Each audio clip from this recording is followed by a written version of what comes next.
Burroughs Point here. So I was supposed to do a live video on April 20th, 2024. If you've been following my channel, you know that I took a ride to support veteran awareness and to bring awareness to the issues of veterans taking their own lives. So I discovered after getting back home and everything that live stream did not go as planned. I think what ended up happening was I ended up riding through a rainstorm, and the audio on that live stream video just wasn't up to snuff. So I'm going to redo that video kind of here in a monologue format. Sorry that it's late, but better than never. So let's launch into that.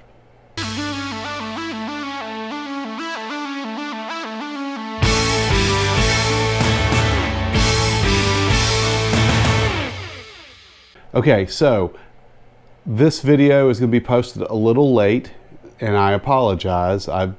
If you have been following my channel, you know that I post twice a week at 11 a.m. on Sundays and 11 a.m. Central Time on Wednesdays. So this one's just going to be a little late, and again, the reasoning for that is I wanted to make sure that this information gets put out as close to the time of the ride as possible. So I wanted to take some time to record this video and get the information out there. I want to settle in and talk about kind of the reasons why I took this ride and took this challenge on, the self-imposed challenge on in the first place.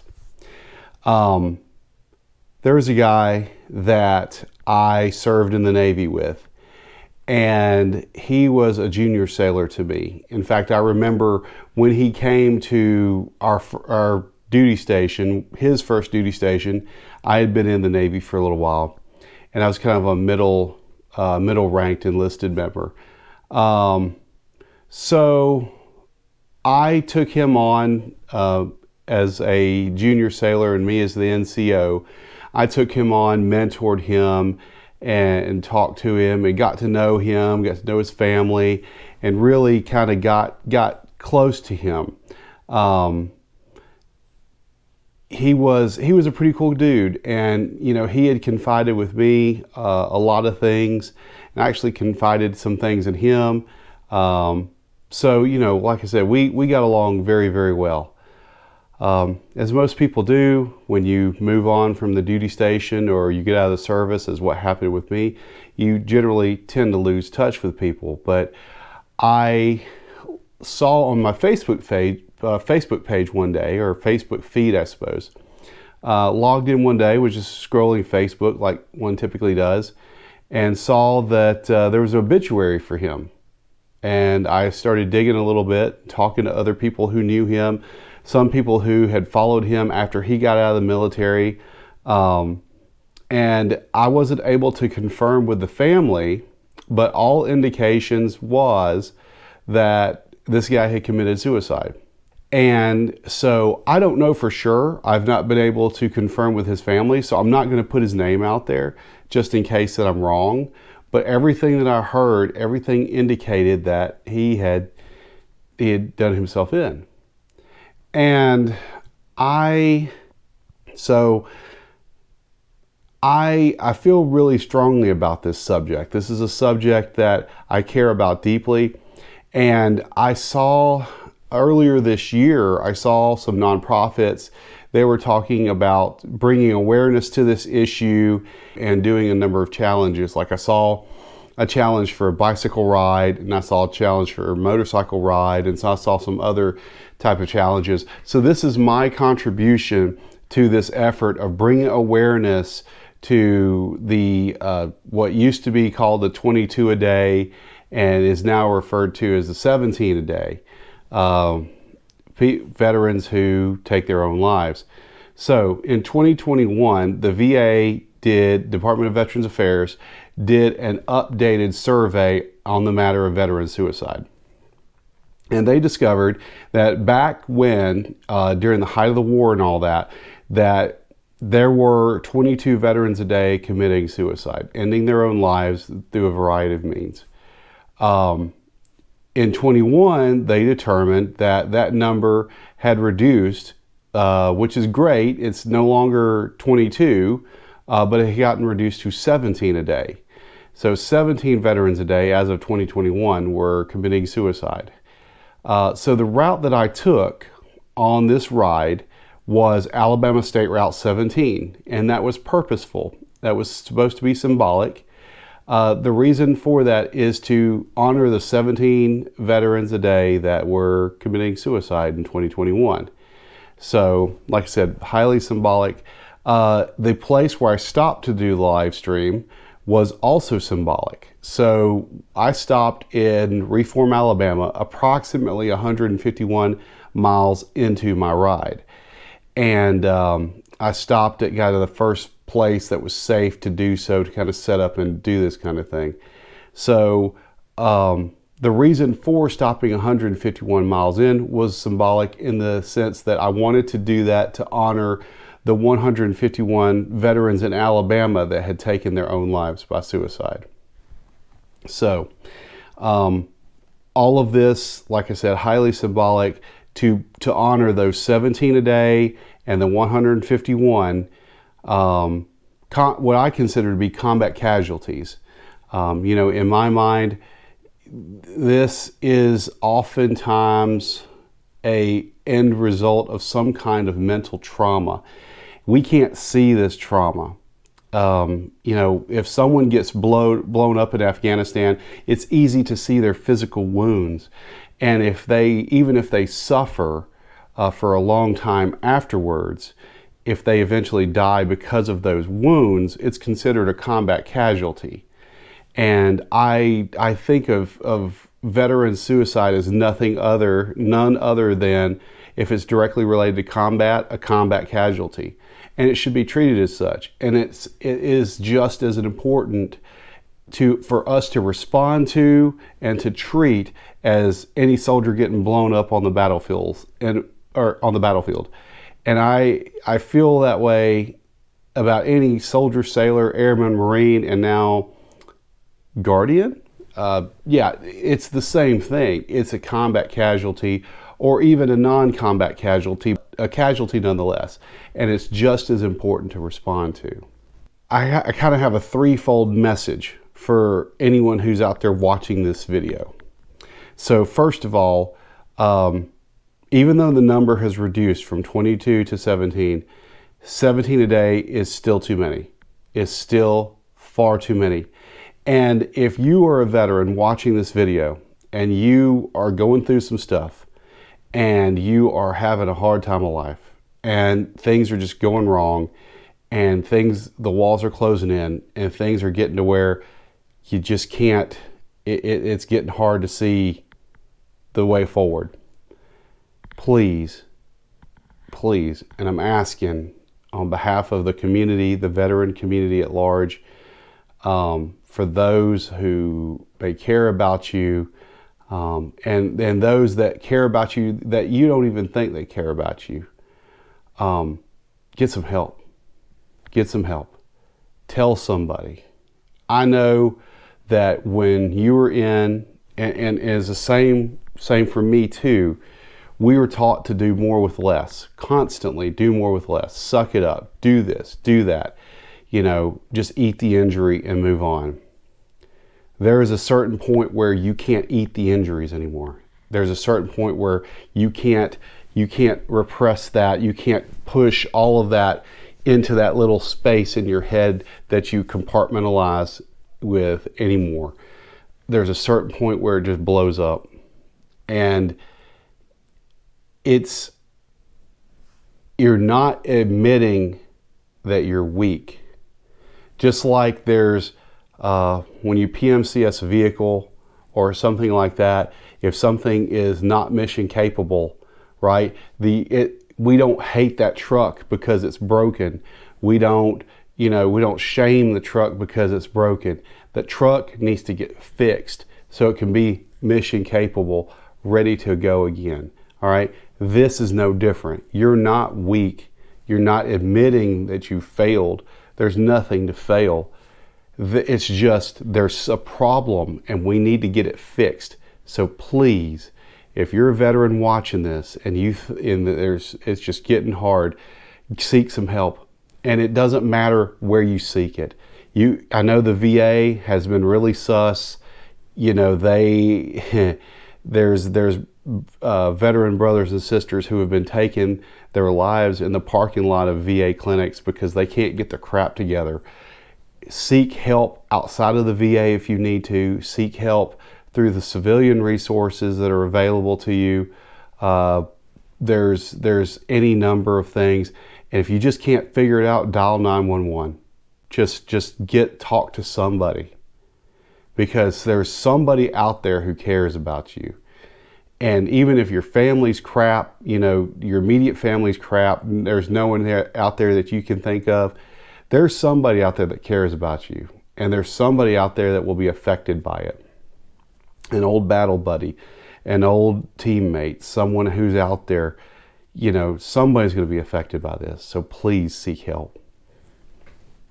The second message I want to push out is for all of those who are out there in the veteran community at large. Check on your brothers and sisters. Make sure that everyone's good to go. The whole "I got your six" movement, actually put some backbone behind that. Put some meaning behind that. Now, if you see a battle, a friend, someone who's out there who's struggling, call them out. Say, "Hey man, you doing all right? I know times are tough. Talk to me, dude. What are we doing here?" And don't be afraid to call this out for what it is. You know what the signs are. If you're involved in the veteran community, it's been drilled into our heads repeatedly, especially with all the post 9/11 war vets. You know, suicide awareness, all this stuff has been constantly shoved down our throats. And if you're not familiar with it, or you've forgotten because it's been a while, Google it. All of the signs are there. I'm not going to sit here and regurgitate all of it, but all of the signs that someone may kill themselves or someone may end their own lives, all the common signs are out there for you to look up and to understand. If someone's out there exhibiting some of those symptoms, it's just like a physical injury. Let's look at how we can treat the injury, how we can intervene, how we can help, how we can save that life, right? Don't be afraid to call it out for what it is, to call out this injury for what it is. Hey man, are you thinking about committing suicide? Are you, just confront them with it? Because the old idea of, well, if I talk about suicide or whatever, I'm going to be suggesting it to them and it's going to be my fault. And, I'm better off to kind of tiptoe around it, but not really talk about it. That's all crap. It is all crap. It's been debunked. That idea has been debunked. Okay. Call it out for what it is. Face it straight on. And talk to your battle about it and say, hey, look, man, are you thinking about committing suicide? Put it out there, face it straight on. 17 a day is far too many. We've got to stem the hemorrhaging. We've got to stop the bleed. It's just like anything else. We've got to stop the bleed on this. All right. The third thing that I wanted to bring up is that, and I wanted to kind of tie this into what I do as a hobby, what I do for my own mental health and my own sanity. It's to kind of tie this back to the motorcycle community. After the World Wars, there was an influx of veterans who rode motorcycles. They rode motorcycles in the service. They brought them back, or they brought the hobby back with them. I know there's a movie that's floating around out there about how Harley Davidson and Indian got into the World Wars and had gotten military vets addicted to it. And it's been a long tradition for military veterans to ride motorcycles. I mean, it's just it's almost like ingrained in our blood. It's almost like cigarettes. I used to be in the military, right? So, I ride motorcycles, obviously, as a way to kind of clear my head. It helps me to process what's happened in the past, and it allows me to think while I'm riding. It allows me to kind of, like I said, process what's happened in the past, reflect on it, think on it, things like that, and then process and deal with the things that are facing me in the present. and allows me to kind of think through these things, work through these things. And it's a healthy time for me to concentrate on something that requires me concentrating on it, but allows me also to concentrate on other things in the background in a safe manner. So the actual act of writing itself is therapeutic. Some people choose prayer, some people choose meditation, some people choose yoga. That's my format, right? The other aspect to motorcycle riding that can be beneficial is this allows you to plug into a community.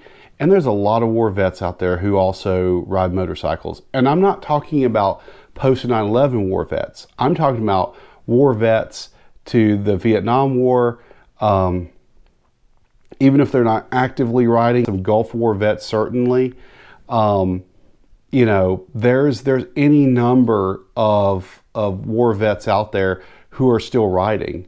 So if you can get plugged into that community and talk to those other veterans that are out there, and you can connect through your shared love of motorcycle riding, you know, that sets you up for success. It gives you an ability to network. Going back to a video that I had done before, a man needs a tribe. Having a peer group that you can kind of share experiences with and kind of bounce things off of and help to carry the burden that you're carrying, right? You don't have to go it alone.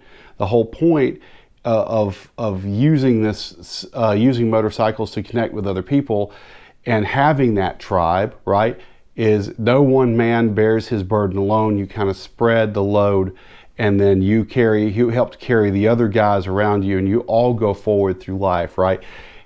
Using your shared love of motorcycles, you can find a tribe to plug yourself into and can make life a little bit easier. So, kind of in conclusion, I want to say that this is a serious issue. We need to bring more awareness to it.